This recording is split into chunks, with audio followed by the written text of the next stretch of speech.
বিমায় 100% FDI 100% FDI এ অনুমোদন কেন্দ্রীয় মন্ত্রিসভার। বিমায় 100% বিদেশি বিনিয়োগ আর বিমায় 74% থেকে বাড়িয়ে 100% অনুমোদন।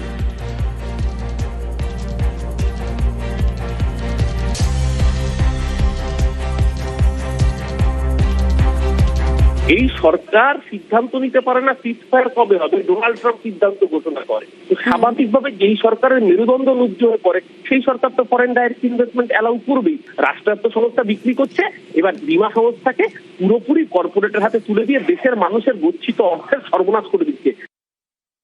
ওনারা যখন সরকার তৈরি করবেন, যখন এত অপছন্দ, ওনারা সরকারে আসবেন, তখন বদলে দেবেন।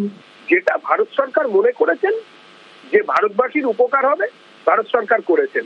ওনারা যখন সরকারে আসবেন তখন ওনারা করবেন।